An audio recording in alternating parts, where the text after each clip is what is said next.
அதிமுக என்ன ரோட்டில் போட்ட கோலமா தண்ணி ஊற்றி மறைஞ்சு போகிறதுக்கு. ஏங்க அவ்வளோ பிரச்சனை இருந்தது 2024ல். அதிமுக ஒன்றுமே கிடையாது, பாஜக தான் பயங்கரம், பாஜக தான் 2வது இடம்னு எல்லா மெயின் ஸ்ட்ரீம் மீடியாவை வச்சு பெரிய ஒரு படம் காட்டினாங்க. கிட்டத்தட்ட ஜனங்களும் அது ஹீல்ட் ஆனாங்க. ஒரு 8 இடத்துல பாஜக செகண்ட் வச்சு 11% ஓட்டும் வாங்கினாங்க. அவ்வளோ பிரச்சனையிலேயே கூட்டணியே யாரும் சேரல. 21% வாங்கினாங்களா இல்லையா? இந்த ஒரு வருஷம் எல்லாரும் பேசுறதையும் கணக்கில் வச்சுக்காதீங்க. ஒரு வருஷம் நெருங்கி அடுத்த ஜனவரி பிறக்கும் பார்த்தீங்களா, அப்போ பார்க்கலாம் நீங்கள் ஒவ்வொருத்தரையும். ஏப்பா நீயாப்பா நீங்களா அப்படி பேசுனீங்க அப்படின்னு வரும். அதனால் நாங்கள்லாம் பல தேர்தல் பார்த்துருக்கோம். அறிவாலயத்துக்கிட்ட வந்து அப்படியே யூடர்ன் போட்டு, அங்கே ஒரு யூடர்ன் இருக்குது பார்த்துருக்கீங்களா? அதுக்கிட்ட வந்து யூடர்ன் போட்டு அப்படியே போயஸ் கார்டன் போன வரலாறுலாம் இருக்குது. திமுக 117 சீட்டு, காங்கிரஸ் கூட்டணி நிற்கிறாங்க. எம்ஜிஆர் ஆட்சியை கலைச்சதுனால இந்த ஒப்பந்தம் நிற்கிறார். 48 எம்எல்ஏ வச்சுருந்த திமுக, 132 எம்எல்ஏ வச்சுருந்தா அதிமுக. அடுத்து இந்த 80 சட்டமன்ற தேர்தலில் எம்ஜிஆர் ஊராக போய் இந்த ராமச்சந்திரன் என்ன பாவம் செய்தேன் அப்படின்னு புலம்ப ஆரம்பித்தார். ஜனங்க மாற்றி குத்துன்னு குத்துனாங்க. 47 இருந்தார்ல, 48 சீட்டு 37 போச்சு. எம்ஜிஆர் 2 சீட்டு குறைஞ்சி, ஆனாலும் கூட்டணி ஜாஸ்தி ஆகிடுச்சு. 2 சீட்டு கூட்டணி ஜாஸ்தியாகி எம்ஜிஆர் மறுபடியும் ஆட்சி பிடிச்சிட்டார். செங்கோட்டையன் நீ சொல்கிறாங்கள மூத்த தலைவர்னு, இதே செங்கோட்டையன் அதிமுகவுடைய பொதுச் செயலாளராக இருந்திருந்தாருன்னா எப்போவோ கதை முடிச்சு விட்ருப்பாங்க. நீங்கள் அந்த இடத்துல ஒரு ஸ்டஃபனாக எடப்பாடி பழனிசாமி இருக்கிறதுனால தான் அது. இது வந்து நான் அந்த இதுக்காகலாம் சொல்லலை, ஒரு அனலைஸாக தான் சொல்கிறேன். நீங்கள் பார்க்கும்பொழுது அந்த ஸ்டஃபன் இருக்குது. இந்த இன்றைக்கும் பிஜேபி கூட்டணி கூப்பிட்டா கூட வரமாட்டோம் துணிச்சலாக நிற்கிறதுக்குன்னா அந்த துணிச்சல் தான் இவங்க சசிகலா வெளியில் போனாலும் மாட்டோம் யாரும் உள்ளே கொண்டு வந்து ட்ரை பண்ணாலும் நின்றுட்டுருது இல்லை. அதுதான் ஜெயலலிதா 96ல் ஒன்றும் இல்லாமல் போனாங்கல்ல. 4 நாள் அவங்க 2 தொகுதியில் தோற்று போயிட்டாங்க. 2 தொகுதி இன்னும் 2 தோத்துட்டாங்க. ஒரு சாதாரண ஒரு சுகவனன்னு ஒருத்தர், அவர் அப்போ தான் ஃபஸ்ட் டைம் போட்டி போடுறாரு. ஜெயலலிதாவை தோக்கடிக்கிறாரு. யானை காதில் புகுந்த எறும்புன்னாரு கலைஞர். ஆனால் அடுத்த 2001ல் மீண்டும் அவங்க முதலமைச்சர் ஆனாங்களா?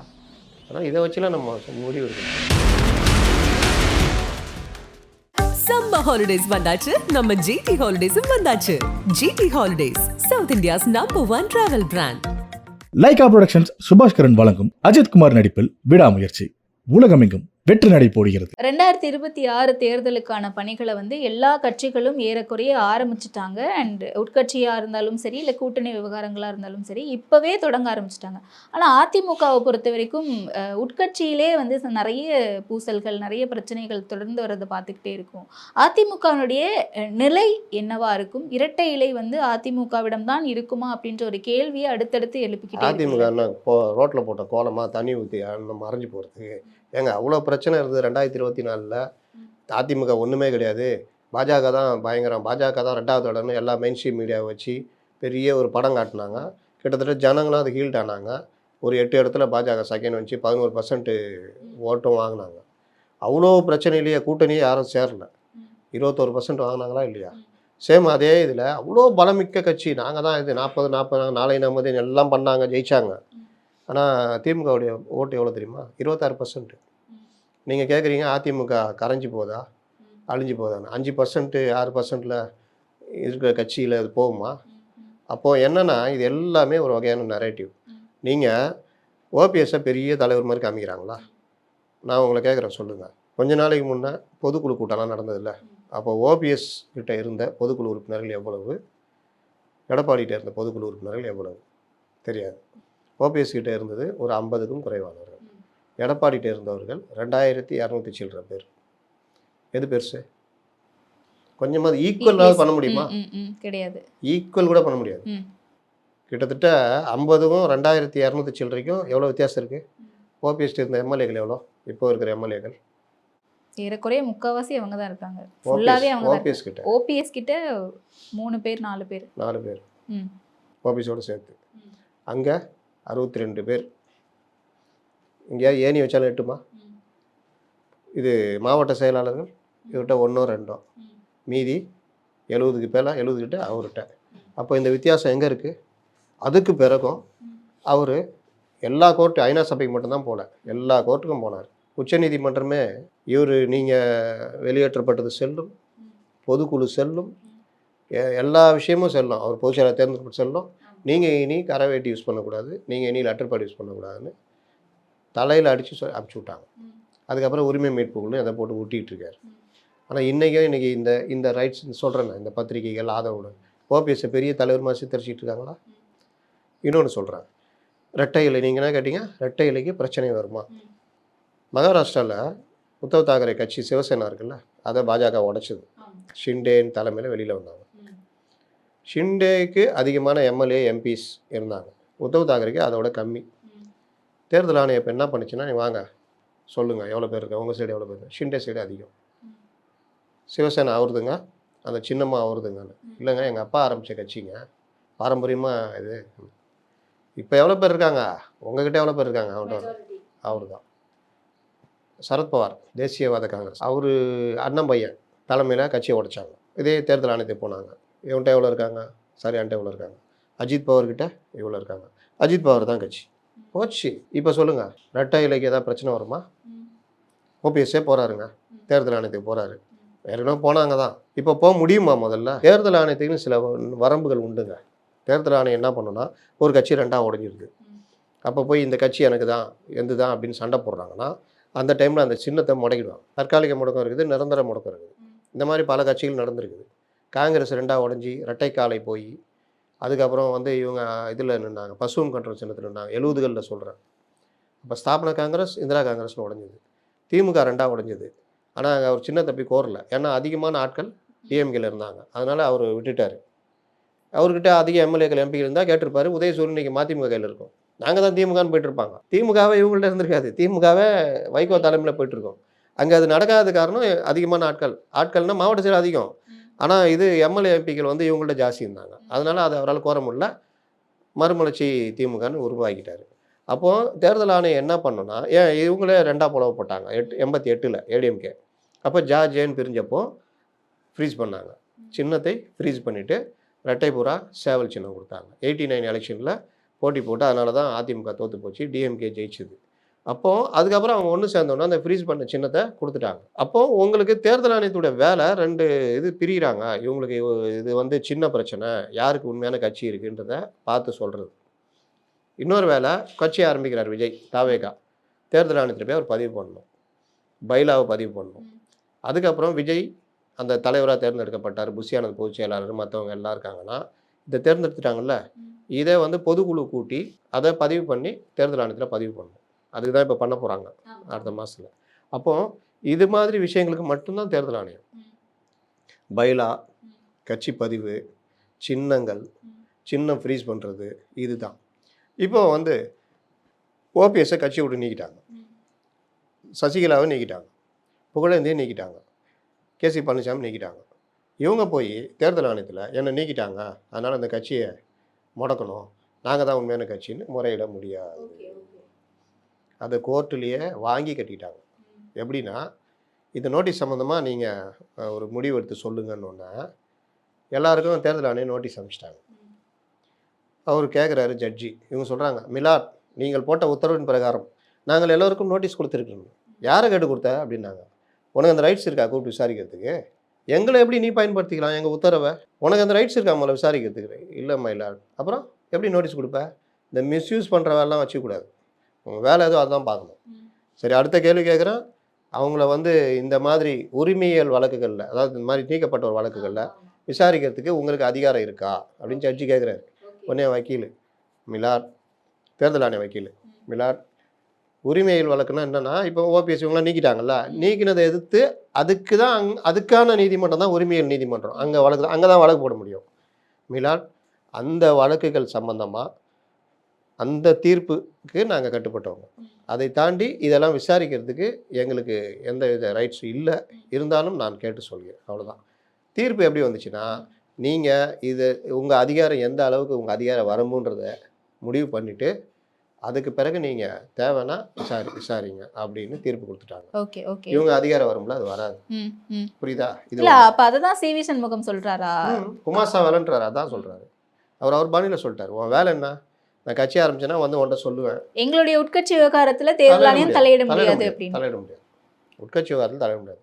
எப்போ தலையிடுறோம்னா, ரெண்டாக பிரிகிறாங்க, மெஜாரிட்டி பெருசாக நிற்கிறாங்க. இப்போ ஓபிஎஸ்ட்ட 40% இருக்குது, எடப்பாடிகிட்ட 60% இருக்குன்னா, அப்போ போய் நாங்கள் தான் கட்சின்னு 2 பேருமே எங்ககிட்ட இவ்வளோ எம்எல்ஏ இருக்காங்க, எங்ககிட்ட இவ்வளோ இருக்காங்கன்னா, அப்போ தேர்தல் ஆணையம் முடிவு பண்ணும். சின்னத்தை மடிக்க வைக்கும், யார் இதுன்னு சொல்லிட்டு உங்கள் இதை கொடுங்க. அதுதான் ஷிண்டேக்கு நடந்தது, உத்தவ் தாக்கரேக்கு நடந்தது, அஜித் பவாருக்கும் இவருக்கும் நடந்தது, பழைய இந்திரா காங்கிரஸ் ஸ்தாபன காங்கிரஸ் நடந்தது, ஏன் இதே அதிமுகவுக்கு ஜார்ஜியா இருக்கும்போது நடந்தது. அது வந்து பெரிய கட்சியாக புலப்படும் போது இப்போ ஒருத்தர் நீக்கிட்டாங்க, அவர் போயிட்டு அது கூட சட்டமன்ற உறுப்பினர்கள் அடிப்படையில தான் அப்படி பிரியும் போது தான். இது வந்து கட்சியாவே பிரியும் போது அதுல ஒரு சிக்கல். நீங்க ஒரு ஒரு இன்னொன்று ஒரு 5 பேர் 50 பேர் இருக்காங்க, ஒரு 5 பேர் எம்எல்ஏ விலைக்கு போய் இன்னொரு கட்சியில் சேர்றாங்கன்னா கட்சி தாவ தடை சட்டம், அது தேர்தல் ஆணையம் ரத்து பண்ணி விட்டுரும்.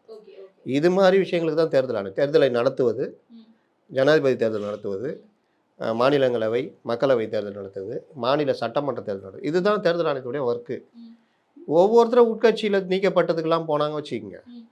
இப்போ நீங்கள் ஒன்றும் வேணாம், இருக்கிறதுலே ரொம்ப திறமசாலி, உங்களுக்கு சுப்ரீம் கோர்ட் லாயரு எல்லா வகையிலும் இதானவர் நம்ம KS ராதாகிருஷ்ணன். அவர் டிஎம்கேலேருந்து சஸ்பெண்ட் பண்ணாங்க, அப்புறம் அவர் விலகிட்டார். அப்படியே ஏன் அப்படி இந்த மாதிரி விஷயங்கள்லாம் இருந்தால் அவர் கேஸை போட்டு இவங்களை ஒரு வழி பண்ணுவார்ல, புரியுதா? அப்போ அவருக்கு தெரியும் அது. இது இவர்கள் வேண்டுமென்றே ஏதாவது ஒரு வழக்கு போடுறது, உடனே அதை எடுத்துக்கிட்டு அன்றைக்கி நைட்டு லகட பாட்டிகள் விவாதம் வச்சுக்கிறது, இரட்டை இலைக்கு சிக்கலா தேருமா தேராதா அப்படின்னு. அதுக்கு ஒரு 4 பேர் உட்காந்து இந்த இடத்துல தேர்தல் ஆணையத்தை பயன்படுத்துற இடத்துல பாஜக இருக்கு அப்படின்னு அதுதான். அதுக்கும் பின்னாடி என்னன்னா, இன்னைக்கு முதலமைச்சர் பேட்டி கொடுக்குறாரு, இதுக்கு சம்பந்தமாக எடப்பாடி உங்களை இப்படி சொல்கிறாரே அப்படின்னு கேட்கும்பொழுது, அவர் எப்போவுமே மத்திய அரசின் குரலாகத்தான் உழைப்பார், அவருடைய குரல் பாஜகவின் குரல். அப்போ நீங்கள் ராஜ்நாத் சிங் கூட்டு வந்தீங்களா, அது என்ன பிரச்சனைனா, இந்த மாதிரி விவகாரங்களுக்கு வந்து நீங்கள் இப்போ இன்னைக்கு கூட்டணி பற்றியே முதலமைச்சர் பேசுகிறாரு, கூட்டணிக்குள் பிரச்சனை இருக்கிறதே, அதை பற்றி என்ன நினைக்கிறீர்கள் அப்படின்னோடனே, கூட்டணி என்பது குடும்பம் போன்றது, அப்போ குடும்பத்தில்னா பங்கு கரெக்டாக வைக்கணும். உனக்கு 6 சீட்டு 25 சீட் நான் பங்கு வைப்பீங்க, அவனை குடும்பம் அவன் அப்படியே இந்த படத்தில் இந்த கமல்ஹாசன் நடித்த படம் அபூர்வ சகோதரில் அந்த அம்மா சொல்லுவேன், என் பையன் மாதிரியா இருக்கிறான், உங்கள் பையன் உங்கள் மருமக நல்லா அழகாக தானே இருக்கிறான்னப்போ கமல் அப்படியே அழுதுகிட்டே போவார். அந்த மாதிரி இன்றைக்கி முதலமைச்சர் கொடுத்ததுக்கு இவர்லேருந்து நம்ம விசிகாலேருந்து எல்லாம் அப்படி பார்ப்பாங்க, ஏன் சொல்கிற அந்த மாதிரின்னு. அந்த மாதிரி கூட்டணி குடும்பம் போன்றதான், அதுக்குள்ளே சில கருத்து வேறுபாடு இருக்கு, ஆனால் அது எல்லாமே பிரச்சனை இல்லை அப்படின்னு சொல்கிறாரு. அப்போது இந்த மாதிரி பிரச்சனைகள் கூட்டணி கட்சிக்குள்ளே இருக்குது, இது வெளியில் போயிடும். 2024 வரைக்கும் இவங்களுக்கு 2வது சான்ஸ் இல்லை. நீங்கள் 2021 எலெக்ஷனில் 2019 எல்லாம் ஒன்று சேர்ந்து ஸ்டாலின் தலைவராக வந்துட்டார், ஸ்டாலின் தான் வராருன்னு சொல்லிட்டு எல்லாம் இது பண்ணி அடிச்சு நவுத்திட்டாங்க. ஏன்னா பிஜேபி ஏடிஎம்கே கூட்டணி, இந்த கூட்டணி வீழ்த்த பண்ணணும் எல்லாருமே விரும்பினாங்க, பத்திரிகையாளர்கள் எல்லாருமே. 2021 வந்தோன்னா இவங்கெல்லாம் ஆக்கா நம்ம கூட்டணிரா சட்டசபை சந்திக்கலாம் அப்படின்ட்டு போன தடவை 63 வாங்கினோம், இந்த தடவை எப்படியும் ஒரு 65 கேட்போம் அப்படின்னு இவங்க இடதுசாரிகள். நான் 15 கேட்க போகிறேன், நீ 15னா நான் விட்டுருவேண்ணா, நான் 17 கேட்பேன் அப்படின்னு. இருங்கப்பா சண்டை போடாதீங்க, நானும் 15 கேட்க போகிறேன் அப்படின்னு விசிகா. நான் வந்து பழைய திமுக தெரியுமான்னு அவர் மதிமுக எல்லாம் வந்தால் வாங்க உக்காருங்க, எது இந்த குழு இந்த தேர்தல் பங்கீட்டு குழு உட்காருவாங்கள்ல, அந்த துரைமுருகன் இங்கே எல்லாம் உட்காந்துருப்பாங்க. இவங்க போய் உட்காந்தோடனே வாங்க உட்காருங்க, அப்புறம் சீட்டு ஷேரிங் அப்படியா, பின்னாடி போங்க, அங்கே உட்காந்துருப்பாங்க. அங்கே போனால் மாப்பிள்ளையும் ஆதவ அர்ஜுனும், அப்போ ஆதவ அர்ஜுன் அங்கே இருக்கார், வாங்க உட்காருங்க, 4 சீட்டு 4 சீட்டா 4 சீட்டு தாங்க. ஏங்க என்ன இந்த மாதிரி என்ஜாய் பண்ணுறீங்க? நான் வந்து அவங்க அப்பா கலைஞர் காலத்துலேயே நான் 10 சீட்டுக்கு சண்டை போட்டு 12 சீட்டு வாங்கியிருக்கேன், 4 சீட்டுன்றீங்க. ஏங்க 4 சீட்டு சொன்னாங்க, பிரசாந்த் கிஷோர் சொல்லிட்டாரு, சரி நாங்கள் கொஞ்சம் இறக்கப்பட்டு 2 சீட்டு எக்ஸ்ட்ரா போட்டு 6 சீட்டாக கொடுக்குறோம், அதுக்கு மேலாம் தர முடியாதுங்க, 10 வருஷம் நாங்கள் சும்மா இருந்துக்கிறோம், நாங்கள் ஆட்சிக்கு வரணுமா வேணாவா, கொஞ்சம் தியாகம் பண்ணுங்க அப்படின்ட்டாங்க. காங்கிரஸ் அப்படி இப்படி போயிட்டு 65 சீட்டு அப்படி சைடில் பின்னாடி போங்க ஆளுங்க உட்காந்துருக்காங்க, உள்ளே போனால் அதே ஆதவ அர்ஜுனுவங்க எவ்வளோ சீட்டு 25 சீட்டு. என்னங்க அப்படி இடிச்சு போய் உட்காந்துட்டாங்க. இல்லைன்னா இருங்க, இல்லைன்னா போங்க, எங்கே போய் பார்க்குறது, அங்கே ரைட்டில் யார் இருக்கா? யாருமே கிடையாது. அவர் தான் பிஜேபி ஏடிஎம் கூட்டணி இருக்குல்ல, வெளியில் போனால் ஒன்றும் கிடையாது, ஓடுற ரயிலேருந்து குதிக்கிற மாதிரி. சரி அதுக்கு இந்த ட்ரெயின்லேயே ஒழுங்காக ட்ராவல் பண்ணிட்டு போவோம், சரி என்னங்க ஒரு 35 40 25 தான் தியாகம் பண்ணுங்க, சரி ரைட்டு வேறு என்ன பண்ணுறது. இவர் 6 சீட்டு, சிபிஐ சிபிஎம் 6 சீட்டா, ஆமாம், அப்போ அவங்களுக்கு 6 தான். சரி சரி அப்போ விடுங்க, அவங்க 6 ரைட், எல்லாருக்கும் 6 எல்லாருக்கும் 6, சரி ரைட் போங்க, வேறு என்ன பண்ணுறது. இல்லை இப்போ 2026 எப்படி இருக்கும் சொல்ல வரேன். இதெல்லாம் ஏன் சகிச்சுக்கிட்டாங்க, ட்ரெயின் ஓடிக்கிட்டு இருக்குது, வேணா குதிச்சிடுன்றாங்க, குதிச்சா மக்கள் நல கூட்டணி என்ன ஆச்சு, மக்கள் நல கூட்டணி இவங்க என்ன ஃபார்ம் பண்ணி அப்படியே ஒரு 3வது அணி பெரிய அணி அமைக்க முடியும்? ஆளுக்கு 5000 ஓட்டு 4000 ஓட்டு 3000 ஓட்டு, தேர்தலில் வேலை செய்ய ஆள் இல்லை. ஏதோ அங்கேயும் வச்சுன்னு தேத்திக்கின்னு ஏடிஎம் பக்கம் டிஎம்கே பக்கம் தேத்தின்னு இருக்கிறாங்க. அதனால் வேறு வழி இல்லாமல் கூட இருந்தாங்க. ஆனால் இப்போ போக போக இவங்களுக்கு பிரச்சனை இதாகுது. இங்கே ஒரு ஆப்ஷன் இருக்குது, வாங்க அவர் தரலையா நான் தரேன் 50 தரேங்க உங்களுக்கு அப்படின்னு எடப்பாடி ரெடியாக இருக்கார். காங்கிரஸுக்கு சிபிஎம்முக்கு 10 தரேன் வாங்க.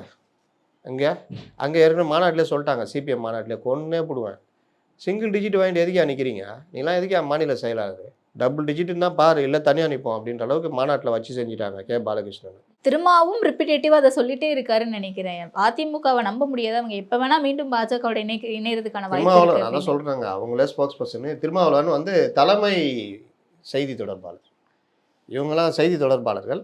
திருமாவளவன் வந்து திமுகவுடைய தலைமை செய்தி தொடர்பாளர். திடீர்னு அப்புறம் எவைக்காவது தனியாக புலம்புவாப்பில், அவருக்கே உண்மை தெரியும்ல, இந்த ஆட்சியில் வந்ததுனால் நாம் கடுமையான துன்பங்களை அனுபவித்து கொண்டிருக்கிறோம் அப்படின்னு எப்போவாது புலம்புவார்.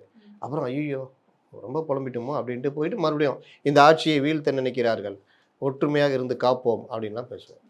அதனால் அதான் நீங்கள் இப்போ இந்த ஒரு வருஷம் எல்லாரும் பேசுறதையும் கணக்கில் வச்சுக்காதீங்க. ஒரு வருஷம் நெருங்கி ஜனவரி, அடுத்த ஜனவரி பிறக்கும் பார்த்தீங்களா, அப்போ பார்க்கலாம் நீங்கள் ஒவ்வொருத்தரையும், ஏப்பா நீயாப்பா நீங்களா அப்படி பேசுனீங்க அப்படின்னு வரும். அதனால் நாங்கள்லாம் பல தேர்தல் பார்த்துருக்கோம். அறிவாலயத்துக்கிட்ட வந்து அப்படியே யூட்டர்ன் போட்டு, அங்கே ஒரு யூட்டர்ன் இருக்குது பார்த்துருக்கீங்களா, அதுக்கிட்ட வந்து யூட்டர்ன் போட்டு அப்படியே போயஸ் கடன் போன வரலாறுலாம் இருக்குது. இவ்வளவு நாள் அதிமுக சந்திச்ச பல தேர்தல்களில் 2019 தோல்விகளை மட்டுமே சந்திச்சுட்டு வந்திருக்காங்க. அண்ட் மக்கள் மத்தியில் ஸ்டாண்டர்டான அந்த ஒரு ஃபேஸ் அப்படிங்கிறது இப்போ யாருமே கிடையாது. எடப்பாடி இருக்காரு அப்படின்னு சொன்னாலும் கூட அந்த ஒரு பவராக ஸ்ட்ராங்காக அப்படிங்கிறது கிடையாது அப்படின்னு சொல்கிறாங்களா, அது ட்ரூ தானா? மக்கள் மத்தியில் அதிமுக எந்த ஒரு ஸ்டேஜில் இருக்காங்க இப்போ? ஒரு கட்சி தேர்தலில் ஜெயிக்கிறது மட்டும்தான் அந்த கட்சினா, 13 ஆண்டு காலம் வனவாசம் இருந்தார் கலைஞர்.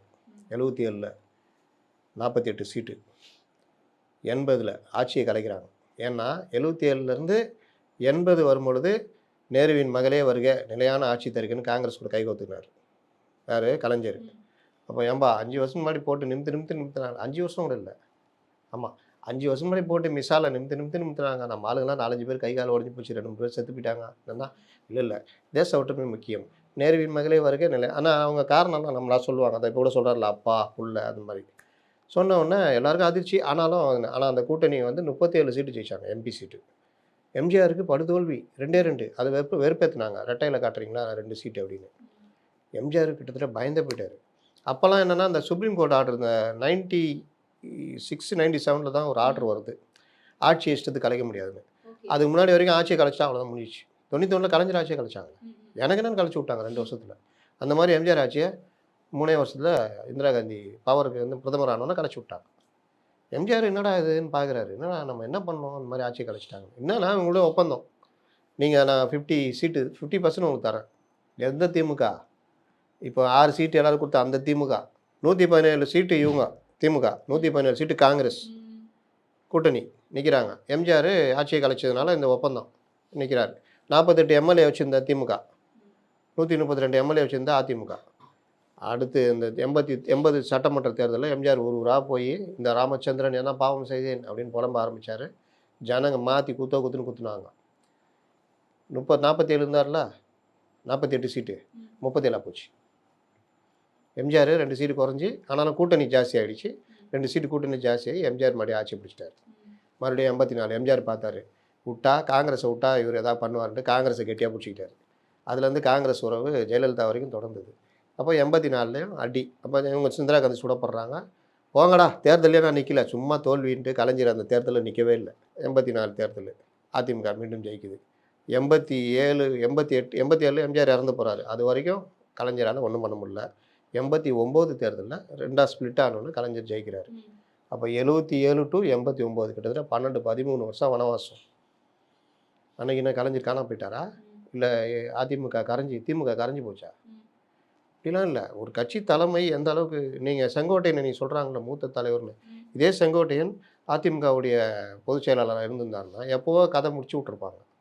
நீங்கள் அந்த இடத்துல ஒரு ஸ்டஃபனாக எடப்பாடி பழனிசாமி இருக்கிறதுனால தான் அது. இது வந்து நான் அந்த இதுக்காகலாம் சொல்லலை, ஒரு அனலைஸாக தான் சொல்கிறேன். நீங்கள் பார்க்கும்பொழுது அந்த ஸ்டஃபன் இருக்குது. இந்த இன்றைக்கும் பிஜேபி கூட்டணி கூப்பிட்டா கூட வரமாட்டோம் துணிச்சலாக நிற்கிறதுக்குன்னா அந்த துணிச்சல் தான். இவங்க சசிகலா வெளியில் போனாலும் மற்ற யாரும் உள்ளே கொண்டு வந்து ட்ரை பண்ணாலும் நின்றுட்டுருது இல்லை, அதுதான். இன்னொன்று சொல்கிறேன், 2019 எலெக்ஷனில் 50%க்கு மேலே இந்த கூட்டணி, அந்த கூட்டணி என்டிஏ வந்து 20% கீழே, 20%, 20 21 வித்தியாசம் எவ்வளோ?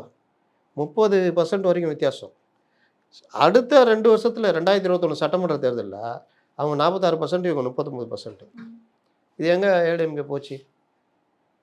அவங்களுக்கு 6% கிட்ட குறைஞ்சி போச்சு இந்த இதெல்லாம். 44, 45%, இவங்க 39% வந்துட்டாங்களா? அவ்வளோ பெரிய ஆளாக என்னென்னவோ சொன்னாங்க. ஆனால் 75 சீட்டு ஜெயிச்சாங்களா? பெரிய அளவில் ஜெயிக்கலையே இவங்க. அப்புறம் 2024 அதே இது பிரிஞ்சு நிற்கிறாங்க. என்டிஏ பிரிஞ்சு நிற்கிது, இவங்க அதே கூட்டம் நிற்கிறாங்க. இவங்க இந்த ஓட் ஸ்பிளிட்னால ஜெயிக்கிறாங்க. ஆனால் என்டிஏவையும் அதான் என்டிஏவை ஒன்றாக்குனா பிஜேபி, பாமக, இங்கே அதிமுக, தேமுக ஓட்டை சேர்த்தா 12 சீட்டு ஜெயிச்சிருக்காங்க. இது எப்படி தோல்வின்னு சொல்லுவீங்க? எப்படி சொல்லுவீங்க? இன்னொன்று, பிரச்சாரம் பார்த்தீங்கன்னா எல்லா ஊடகங்களும் ஒரு சைடு நின்று பிரச்சாரம். அண்ணாமலையை வந்து பெருசாக பூஸ்ட் பண்ணுறாங்க. இங்கே கூட்டணியும் சேரல. இது எல்லாத்தையும் மீறி கட்சி உடையிலையே. 21% வாங்கி அப்படியே 1% கூட வாங்கில நிற்கிறாங்க. உங்களுக்கு 4% குறைஞ்சி போச்சு. டிஎம்கே தனிப்பட்டமும் 4% குறைஞ்சி போச்சு. அந்த அந்த சமூக நீதி கூட்டணிக்கு 6% குறைஞ்சி போச்சு. ஆனால் இது எதுவுமே வெளியே வராது. இப்போ எங்களை மாதிரி ஆட்கள் சர்வே எடுத்து உட்காந்துட்டு வேலை வெட்டி இல்லாமல் தேர்தல் இதில் போய் எடுத்து எல்லாம் பார்த்துக்கிட்டு இது எவ்வளோ இந்த தொகுதியில் எப்படி இந்த தொகுதியிலலாம் பார்த்து நாங்கள் சொன்னோம். இது எந்த அளவுக்கு அம்பலம் ஏறும்னு தெரியாது. ஆனால் இவங்க உட்காந்து ரகட பாண்டிகள் மெயினில் உட்காந்து இதெல்லாம் வாதிட்டு இருப்பாங்க. அதுதான் விஷயம். அதனால் ஏடிஎம்கே ஒன்றும் இதாகல. இப்போவே நான் சொல்கிறேன், இந்த தேர்தலையே இதே கூட்டணி அப்படியே பிச்சுக்கிட்டு போய் அங்கே சேருதுன்னா திமுக என்ன கதி ஆகும்? வாய்ப்பு இருக்கு. ஆனால் விசிகா வெளியே போகிறதுக்கு விசிகா விட்டுருங்க. விசிகா எவ்வளோங்க பர்சன்டேஜ் இருக்கு? 2%, 3% இருக்குமாங்க விசிகாக்கு. அதெல்லாம் மேட்டர் இல்லைங்க. நீங்கள் சிபிஎம், சிபிஐ, காங்கிரஸ், பாமக இவங்க அப்படியே போனாங்கன்னா முடிஞ்சுதுங்க கதை. அப்படியே இறங்கிடுங்க தட்டுங்க, இங்கே தூக்கும். இல்லை விசிகா இந்த கூட்டணி அப்படியே போகுதுன்னா அப்படியே இறங்கிடும். இங்கே திமுக தனித்து விடப்படும். இல்லை அதிகபட்சம் பாமக சேர்த்துக்கிட்டா கூட என்ன நீங்கள் சாதிக்க முடியும்? ஓட் பர்சன்டேஜில் அவங்க வேறு இடத்துல இருப்பாங்க. 40% தாண்டி போயிடுவாங்க. இப்போ நடக்கிறது அங்கே அதிமுக நடக்கும். அன்றைக்கி எடப்பாடி எமர்ஜிங் லீடர் ஆகிடுவார். தேர்தல் வெற்றி தோல்வியெல்லாம் வச்சு முடிவு பண்ணாதீங்க. அதுக்காக தான் இந்த 13 வருஷ கதையை சொன்னேன், இந்த திமுகவுடைய கதையை. அதற்கு பிறகும் கலைஞர் பல இதை சந்திச்சார். ஜெயலலிதா 96 ஒன்றும் இல்லாமல் போனாங்கல்ல. 4 நாள் அவங்க 2 தொகுதியில் தோற்று போயிட்டாங்க. 2 தொகுதி இன்னும் 2 தோத்துட்டாங்க. ஒரு சாதாரண ஒரு சுகவனன்னு ஒருத்தர், அவர் அப்போ தான் ஃபஸ்ட் டைம் போட்டி போடுறாரு. ஜெயலலிதாவை தோக்கடிக்கிறாரு. யானை காதில் புகுந்த எறும்புன்னாரு கலைஞர். யானை காதில் எறும்பு புகுஞ்சா யானையே இதாகிடுமா, அந்த மாதிரி சொன்னார். ஆனால் அடுத்த 2001 மீண்டும் அவங்க முதலமைச்சர் ஆனாங்களா? ஆனால் இதை வச்சுலாம் நம்ம முடிவு எடுக்க முடியாது. சம்மர் ஹாலிடேஸ் வந்தாச்சு, நம்ம ஜிடி ஹாலிடேஸும் வந்தாச்சு. GT holidays, south India's #1 travel brand. Lyca productions Subaskaran வழங்கும் அஜித் குமார் நடிப்பில் விடாமுயற்சி உலகமெங்கும் வெற்றி நடை போடுகிறது.